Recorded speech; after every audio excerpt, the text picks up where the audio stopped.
Hello and welcome. So this is the first video and আমি অনেক excited. আজকে Thursday, অফিসে যাওয়ার পথে মনে হলো যে আজকে এক জায়গায় যাওয়া যেতে পারে। তো অফিস শেষ করে সোজাসুজি চলে আসলাম মেট্রো স্টেশনে। এত ভিড়, যাই হোক কোনো মতে উঠলাম এবং আমরা আজকে যাচ্ছি ঢাকা ইউনিভার্সিটি। কিন্তু কেন? ইয়েস, এই সেই জায়গা, অমর 21 বইমেলা।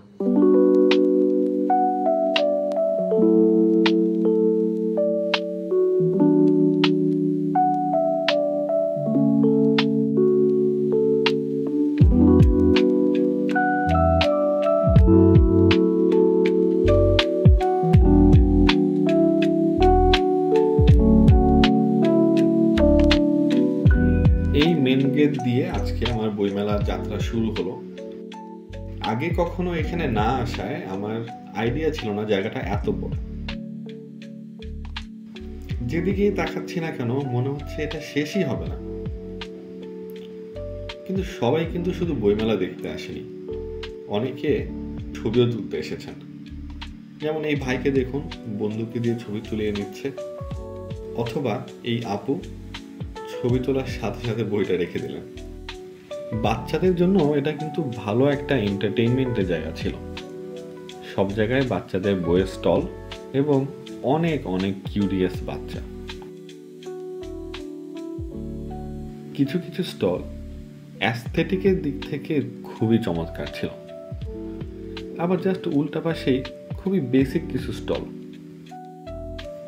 সুন্দর স্টলগুলো দেখে খুবই ভালো লাগছিল। যেমন ক্রিয়েটিভ ঢাকার এই স্টলটা এত চমৎকারভাবে সাজানো, সামনাসামনি না দেখলে বোঝার উপায় নেই।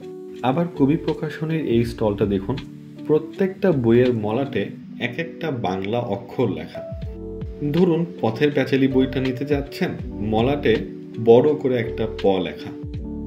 খুবই চমৎকার আইডিয়া। আবার কিংবদন্তির এই স্টলটা দেখুন, অনেক সুন্দর সাজানো। কিন্তু এটা কে? ফারুক আহমেদ না?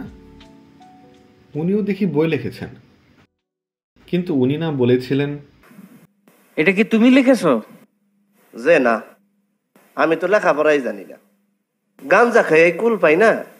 যাই হোক, মাওলা ব্রাদার্সের এদিকে এসে খুবই চমৎকার একটা দৃশ্য দেখলাম। কিছু সমমনা লেখক একসাথে বসে গল্প করছেন। এমন দৃশ্য সাধারণত এখন আর দেখা যায় না।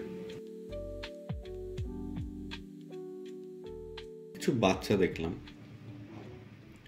ওরা কিন্তু বইয়ের জন্য আসেনি।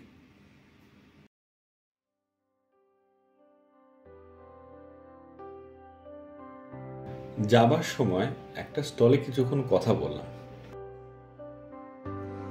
স্টলের আপুটা জিজ্ঞেস করলেন, আগে কখনো বইমেলায় আসেননি কেন?